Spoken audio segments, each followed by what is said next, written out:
తెలుసుకోవాల్సినటువంటి విషయం ఏంటంటే, మనకి మరణ దినమే మంచి దినము. ఎందుకంటే ఈ లోకంలో అన్ని కూడా ముగించుకుంటాం మనం.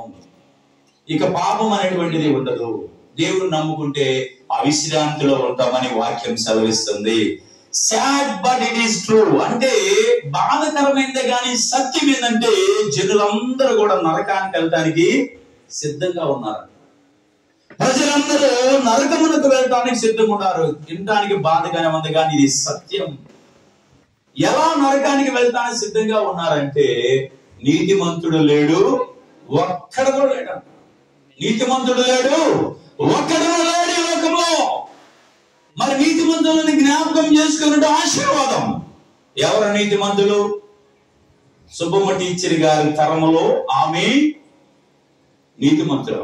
కొన్ని తరాలు ఉన్నాయి. మనం చూస్తే నోవాహు తరములో ఆయన నీతిమంతుడు అంట. చూడండి, ఆదికాండం 7వ అధ్యాయము 1వ వచనం. ఆదికాండం 7వ అధ్యాయము 1వ వచనం చూద్దాం.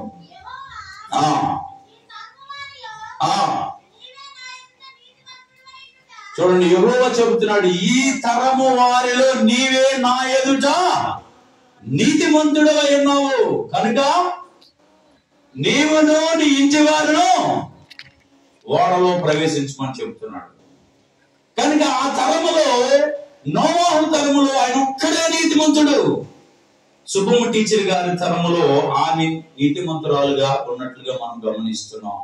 ఆయన తరములుగా ఆమె బిడ్డలు కూడా నీతిమంతులుగా ఉండాలని కోరుకుంటున్నాడు దేవుడు. ప్రియులారా, నీతిమంతులుగా ఉండాలని కోరుతూ ఉన్నాడు.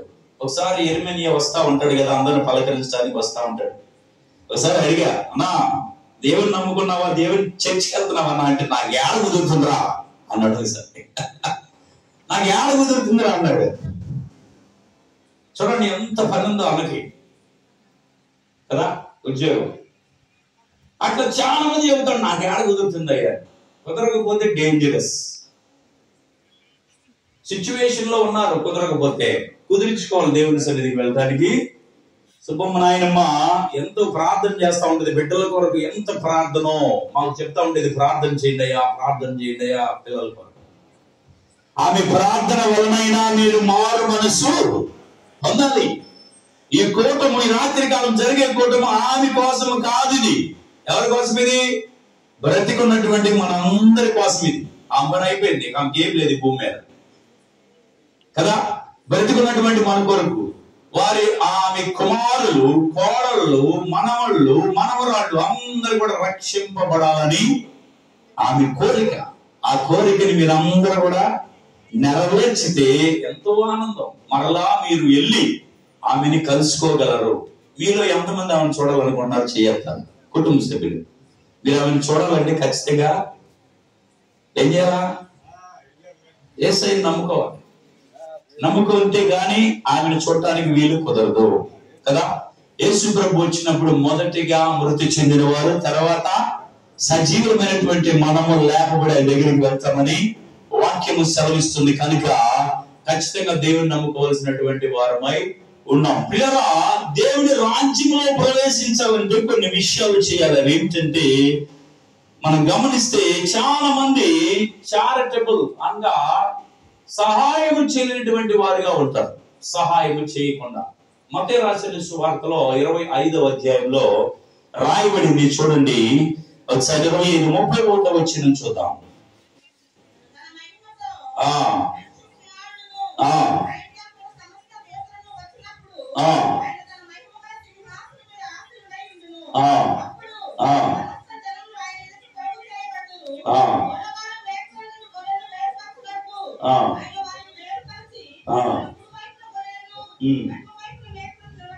చూడండి, ఇక్కడ రాయి ఉన్నటువంటి మాట, తన మహిమతో మనిషి కుమారుడును ఆయనతో కూడా సమస్త దూతలను వచ్చినప్పుడు ఆయన తన మహిమ గల సింహాసనం మీద ఆసీనుడై ఉండును. అప్పుడు సమస్త జనములు ఆయన ఎదుట పోగు చేయబడు. గొల్లవాడు మేకల నుండి గొర్రెలను వేరుపరుచినట్లు ఆయన వారిని వేరుపరుస్తాడట. సింహాసనం మీద కూర్చొని మొత్తాన్ని కూడా పోగు చేస్తాడు. ఈ ప్రపంచం